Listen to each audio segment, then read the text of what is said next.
In recent years the world has been blessed with all sorts of beautiful remakes, from the likes of Ben-Hur to The Crow. All of them are getting a cheap dye job and a fresh coat of paint, all of course for the next generation and their education and culture, and definitely not just for the truckloads of money involved. As one who finds the future important, I figured I need to get in on that. So welcome to Lord of the Rings at home.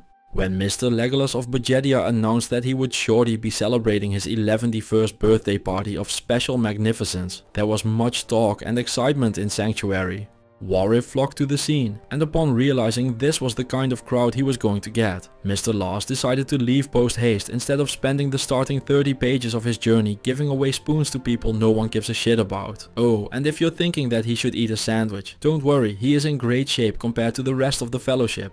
Cause the Lord of the Rings movies are 4 hours long, I figured I should go for an all quests run. So to start things off, Frodo and Sam fight off the undead while I go and have a proper shootout with Bloodraven.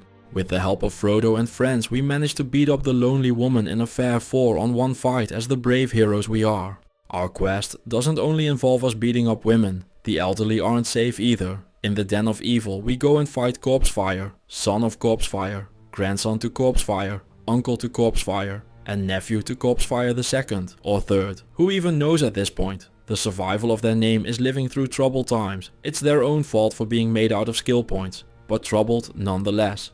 Speaking of the elderly, even though a wizard is never late nor early and always arrives just when he wants to, Kane said he would be here 2 quests ago. I'm sure he's fine though, so the 4 decide to venture on past the mountains of the Stony Field, where they slay the mighty Rakanishu and continue their quest towards the Dark Wood, during which they realize that Saruman's quest to slay each and every Ent was a noble cause that they should give aid to. The real reward was knowing they did the right thing for the sake of Sanctuary. Yet upon their a bit weirdly lingering touch AS parchment dropped from the Tree of Innivis. Despite being one of the High Elves and definitely not a Necromancer, Legolas had not done very well in the ways of words. This meant he could barely afford food, let alone an education, which brought our adventurers to the High Priest Akara of the Sisters of the Sightless Eyes. Reading through the parchment, she told of a portal in the Stony Fields that would lead beyond this mortal realm. In it was the burning town of Tristram, a place where the walking is slow and the demons and undead rule. In there, the wizard, who is of course never late, is being well, not on time. The now 6 hobbits and a really weird looking Gimli lead the march on Tristram. It lasts all of about 30 seconds, which is nice and all. That seems like a duration everyone can be happy about. But more importantly, look at how cool I am just shooting away over there. If I didn't know better, I would think I was actually helping. The next leg of the journey of the travelers of the Fellowship of the Sanctuary and their wizard leads them into the towers of the Black Marsh. The Forgotten Tower lays host to a special kind of demon. In its depths, the Countess lurks on her piles of gold and runes. Now, due to budget constraints, the right runes didn't fall right away, so to the annoyance of the writer, they had to reshoot this scene many times. But in the end, they got it right and they reaped the rewards of their quest. Those being the Tal and the Et rune, for when they are forged together in armor, they bind together as a sort of ring of power known as the runeward Stealth. This mighty armor, worn first by the mighty warriors in the Age of Man around the year 2001, now finds its way into our stash, where we will wear it again for its 25 faster run walk, hit recovery, dexterity and poison resist in 3 to 5 business days, depending on delivery of level 17. Having survived the depths of the tower, it was time to make our way towards the barracks, where the smith lived peacefully, but he had hidden a weapon that could change the fate of all who live in Sanctuary. And cause he is a demon, our fellowship asked politely if they could borrow it. He said no at first, but a very convincing dramatic expose made him reconsider. The first demon to be fought on our way to hell is the only female evil living in the Citadel of the Sightless Eyes. Andariel had aided the lesser evils for many years, but had joined Diablo's forces to stop us from completing our journey. The battle was not very difficult, and with that, Andariel, daughter of evil from the family of Who Cares, cause she's dead anyway, was gone from this world. On her demise, she dropped a rare ring, the first of many found along the travelings of the Fellowship. This was not one of the 9 rings of man, but Legolas's fingers were desperate for the touch of anything, so he decided to wear the ring. With the party expanding to 8 hobbits and a kinda budget looking Gimli, the undead lurking in the sewers of Lutko Lane gets shown in full force why you should read books, especially when they are about skills, which the undead sorely lacked. During the journey through the desert, Gimli hits level 17. As a celebration, he shall have his axe with extremely long handle. The travels throughout the desert lead us to the halls of the dead, where in the depths the Horadric cube resides in an eternal slumber waiting to be reawakened by heroes. This area has a special feature that no other area has in the game, for it is whispered that this area only exists in normal. After passing through once, quiet reigned about this zone, unbroken for the sands of time. Along our travels, one of the strongest items that has been on Legolas' wishlist for all of eternity came early as a light crossbow with 3 sockets interacted with gravity in the far oasis. While this weapon has shattered over the years and needs to be remade to regain its edge, its prime was known as the King's Weapon of Thorns. For now we do not have the runes yet, but when the time is nigh, despite being made of witches, it shall be reforged in fire. There are older and fouler things than reptiles in the deep places of the world. The second depth of the Claw Viper Temple is the domain of Fangskin, son of Skinfang of the ancient race of the Salamanders. He attacks with lightning flying everywhere before shattering into a million pieces under the pressure of the hobbits. The Maggot Lair is fraught with tight corridors for the melee focused hobbits and Gimli. However, my range turns the tide of the battle in our favor. Truly a twist of fate that songs will be sung about for generations as an inspiration for glory. The Arcane Sanctuary is the first real test of faith for the build, with my summons dropping like breadcrumbs off a cliff as the summoner unleashes volley after volley of icy death upon the brave hobbitans, causing them to shatter in place. Once again, with a quick shot to his head by myself, the battle is won. The others might have had something to do with it as well, but who knows honestly. At the end of the desert lies the tomb of Tal Rasha. In it are the dead raising the dead back from the dead. The undead? Who knows. But their attacks hit dangerously close to their target, making my life total swing between the redness of life and the transparency of death. With our fight having broken the timeless silence, something awoke in the darkness of the tombs, a demon of an ancient world. This foe is beyond any of the skeletons, as their swords are useless against Duriel, guardian of Tal Rasha. One by one they fell in the fight. All futures looked pale and it all fell upon I, Legolas, to save the world from the horrors of the depths. In our moment of desperation, my final arrow pierced the head of the demon, causing it to fall. Beyond the tomb lies the Spider Cavern, where Sark the Burning weaves his brooding reign in strands of venom. None who enter here speak again, for their tongues are bound in webs unseen, their bones strung like ornaments in the gloom. It was where the Fellowship had to venture. For all of its dangers, the cavern was the home of 2 ancient relics required to save Sanctuary. Well, one that is needed and one that gives 20 life. For the eye, our wanderers needed to venture into the darkness past the being of pure hunger, where it was found inside a sacred chest. Having made our escape out of the cavern, the Fellowship finds itself deep in the Forest of Flayers, son of no one cause it's a jungle. In here the beacon is lit, upon which Bane Rand and his troops come to aid. Unfortunately, they kind of did a Denethor and botched things pretty badly. In the spirit of revenge, their corpses now haunt the second level of the sewers for eternity, or well, at least until their health points run afoul of the wrath of the hobbits. As my reward for returning it to their priest, I get offered a ring. Yet again, it's not quite a ring of power, but with 13 cold and 15 lightning resist, we have to accept that it is all we have for now. In the depths of Travincal, the council resides. However, the hobbits are getting pretty over all of this nonsense at this point and are in a no shit taking mood. The first bout with the demons ends with a lot of blood on the ground, none of it being that of the Wonderkin warriors.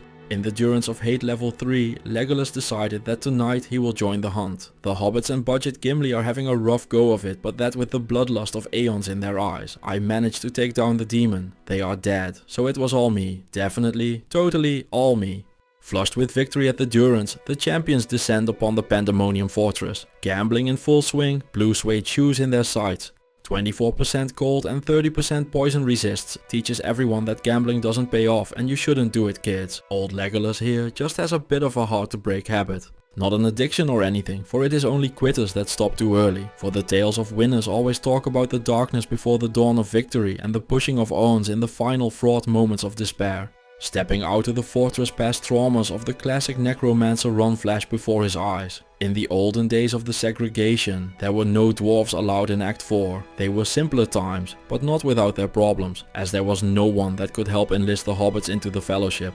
These days, however, Gimli can get to work straight away, allowing me to give the wee folk the push to continue on our journey.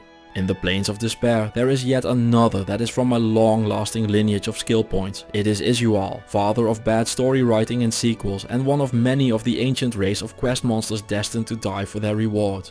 The River of Flame is home to a great shadow, a dark human-shaped form, yet greater, and a power and seem to be in it and go before it. For in the head of the lake lives Hephaestus the Armorer, a being forged long before time spun its never-ending wheels and fire rained upon Sanctuary from the heavens. His mighty hammer, used in primordial times before the exile among the ruins to craft the Soul Stone, now has become the only way to rid the world of the spirit of Mephisto, for he was not a man and his power was bound up with his very life in this stone and definitely won't be back in part 4 of the series. During the fight with the great Lord of Terror, Diablo, brother to demons, son of Tathamet, despite their bravery, the kinfolk fell. Looking for a way to continue the fight, Legolas at home looked through the decay delve earlier in the Chaos Sanctuary, for it left enough death behind to prosper a new fellowship. The second fellowship sank into the swamp as well, so he built a third fellowship, which also sank into the swamp, but the fourth one stayed up, and that's the one the demon got, the strongest fellowship in all of Sanctuary. An Unraveler shield fell from his possession, and while it gave him strength and attraction while leaving me very confused, this shield was not intended for me. High in the mountains of Harrogath lies the Worldstone, the final vestige of Baal, the Lord of Destruction. The vast road ahead to even reach the chamber takes us through the domain of Shenk the Overseer, a barren wasteland up in the highlands on the end of the world known to man, the bloody foothills. Upon these lands the inhabitants are raised from the cradle to be enslaved as martyrs for an army they do not share their conviction with, falling along with their lord on his demise. Not all shall fall with their once thought to be immortal Lord Shenk. As in the frigid highlands, the fellowship runs into a group of disbanded escapers many times over. So many times in fact that Legolas at home reaches level 27 before moving on with his hobbit spawning at maximum and his lightning resistance at perfection. Rumors spread throughout the highlands of men captured by the demons. They require aid and we shall come. For it is all men that deserve peace, not at the price of the few, but at the price of war. The next gale that sweeps from the north will bring to our ears the clash of resounding arms. For our brethren are already in the field and they might yet be saved from their captors. We will ride to the highlands and war. The first of the captives turn out to be still alive. They told us later that this was thanks to a foul drink the demons gave in the morning that kept them giddy and sick at the same time. A grim drink of water, bitter and rank. Its only intention survival for unknown terrors that yet awaited them if escape had not come. Breaking down their cages, the battered and beaten men found their way to their town portal, releasing them from the clutches of evil. Upon the Arreat plateau, there was found a bearer of dark deeds. They turned out to be in possession of the Angelic's amulet in its current state, broken away from its other half, the Angelic ring, for none know where time has left its final piece. Thus it lies dormant for now, waiting to be reunited with its other half, for if that day comes, the power unleashed shall make even lords shudder in its wake. Though the mountain storms had troubled them little, our fellowship was forced into the cold of the Crystalline Passages, where sunlight no longer reached and moonlight orcs barred the way forward, swinging their mighty axes to stop all seeking passage into the frozen river. Survivors talk about falling the Moon Lords being a better end than making it into the lower levels, but it is in there, in that frozen reach, that one of the strongest heroes of our generation is hidden away by the tendrils of corruption, for it is the frozen tomb of Anya, daughter of Ost the Elder, who fell to the forces of Baal in the defense of Harrogath.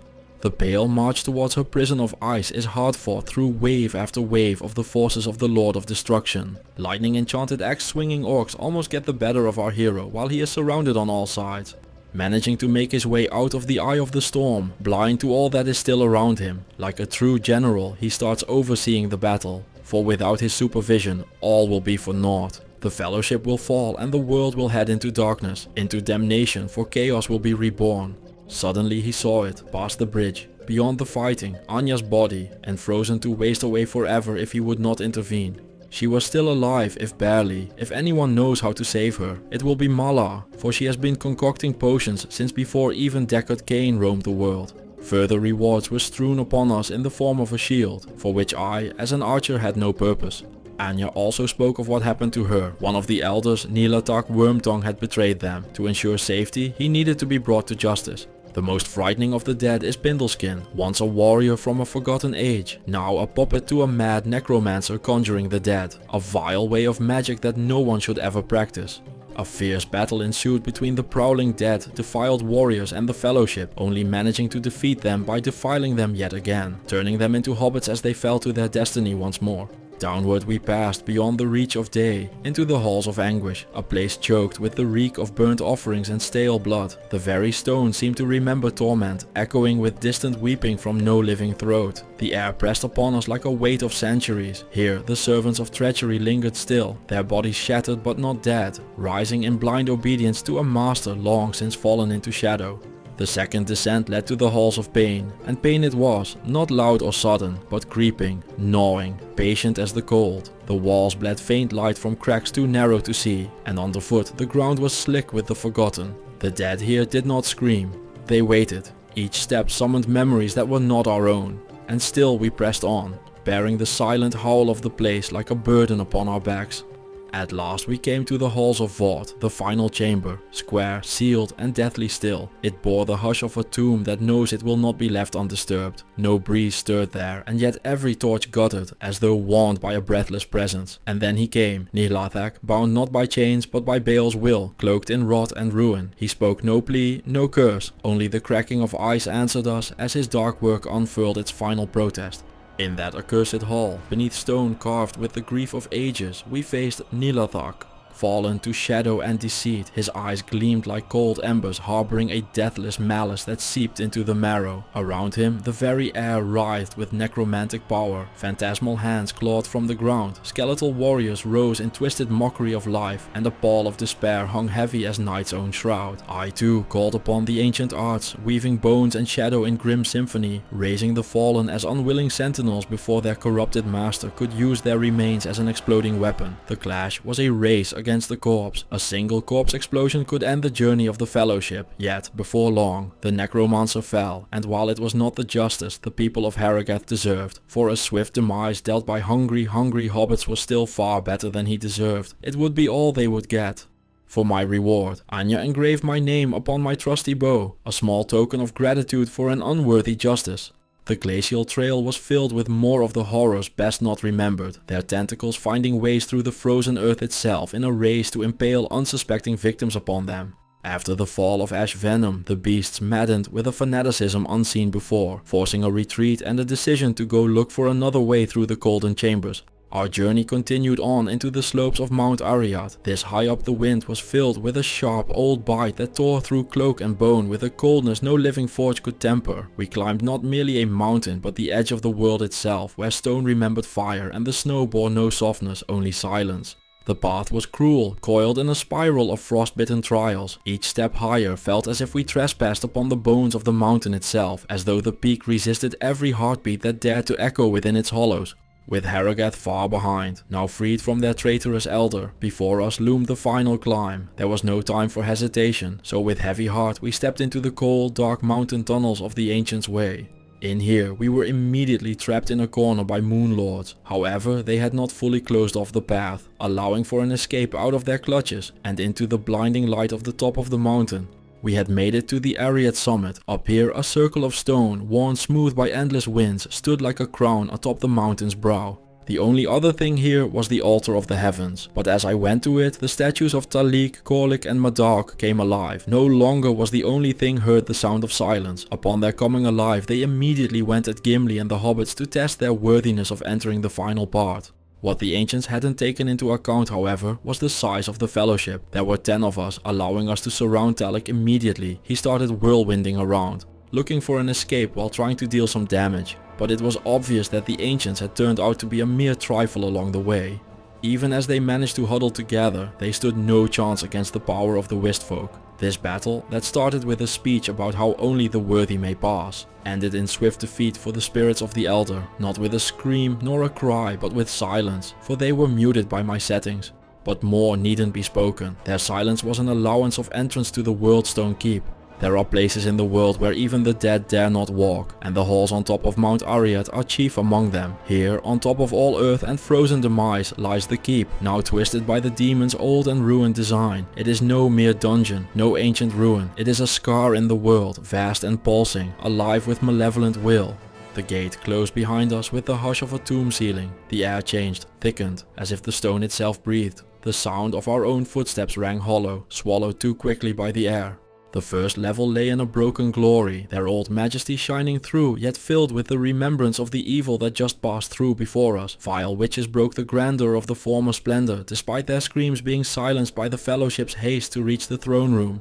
The second level was worse. No longer were the enemy's legions avoidable. Instead, every single step of the journey through was hard fought, toiling away at the endless hellspawns filling every nook and cranny of the halls. In the third and final level, the tentacle of Baal held back nothing. The halls were filled wall to wall with the giant swinging axes of the Death Lords, hungry for the blood of hobbits. But despite their most valiant attempts, the hobbits had no blood to give. With that, the Fellowship had made it into their final destination, once a sacred room to honor the Worldstone, now made into Baal's throne room. The new darkness occupying the room fills the air with dread. Here, Baal's laughter lingered in the stone, uprooting ancient safety through cracks of rot and mockery. He was near. Sight had not yet betrayed his location, but there was a chill that never quite left the bones that suddenly started here. Working their way through, they found him, Baal, sitting atop his throne, blocking off the way to the Worldstone. For the final battle, the demon ordered his 5 generals to leave none alive. First was Colenso, the shaman, the annihilator with his brood of fallen, attacking all they saw. The battle was short but fierce, and before most had even realized what had been going on, only his remains were left on the floor. Before we knew what was going on, the second wave was upon us. As soon as they entered the arena, the toxic damps from Akmel the Cursed filled the air with a poisonous weight laying heavily upon the lungs. This fight needed to end as quick as possible to not let the poison-filled times take their natural unraveling. With clean air in our lungs again, the fight marched on when a sudden wall of hydras spouted from the ground. Suddenly, the room was like being in a volcano, with fireballs trying to ignite death using the Fellowship as their flinters. In the heat of battle, swords flew everywhere, and just as sudden as it appeared, the wall went back to the pits that had spawned it. Vantar's demons led the fourth wave, hulking beasts that charged without fear or reason, spouting their flame at whoever is close by without caring for their allegiance, forcing us back just to get out of the madness. This lures us back into the clutches of the Death Lords, a pincer movement we had not expected, but sheer brute force managed to get us through in the end. Looking at the onslaught, Baal laughed long and hard, for he knew what was coming next. Sparing no time, he unleashed his final trump card, Lister the Tormentor, a single warlord and his closest monsters greater than giants, far more dangerous than any threat before them. They roared once and rushed with such force the chamber cracked. This was no battle, this was a test of will. We fought with every ounce of essence we had. In the end, it was not arrow nor sword that defeated him, but perseverance, an unyielding refusal to give Baal the pleasure of watching us fail. And then silence. There was no fanfare, no triumph, no pause to grieve the cost. The last of Baal's champions lay in ruin, their ashes still curling upward in spirals of smoke and bone dust. Somehow we had made it through without losing any, only echoes of battle remained. Baal rose, no longer the slouched wretch of arrogance and laughter. He stood tall now, gaunt and terrible, wreathed in a storm of crimson tendrils and radiant filth. His grin had melted into something worse, serenity. The serenity of one who knows that ruin is inevitable, and he is merely the hand that guides it. The battle began. Straight away, the lucky stars that had been guaranteeing our survival faded from the sky as the first fell. First Gimli, then the hobbits. Due to dark magic, we were able to revive them to continue on through the fight. Yet Baal was not without magic of his own. He laughed as he spawned a clone. The only way to beat this known by man is by using the magic of the town portal and wait for time to run its course. Back in the safety of Harrogath, it was time for regrouping. The fastest way of doing this turned out to be at the Red Temple portal in the south. Here, the hobbits could be reinforced before entering the fray yet again. Despite being outnumbered and surrounded, Baal managed to fight his way through the Fellowship, forcing Legolas at home to employ the dark arts once more for the final assault. Or so they had hoped. However, he managed to make his way through yet again. There was no other plan, no other way to succeed. It was do or die. So for the third time, Legolas at home dove into the red portal to retrieve his friends. The battle lasted long after that, but despite small odds, certainty of death and no tales to be told of them, the Fellowship did it. They managed to take down the tentacled monstrosity. With him falling to the floor, celebration stayed yet away, for a sudden unexpected darkness overtook the world. So while normal was done, the nightmare was yet to start. That's it for this video. Thank you all for watching. A special thanks to the YouTube members and Patreons, and I'll see you all in the next one.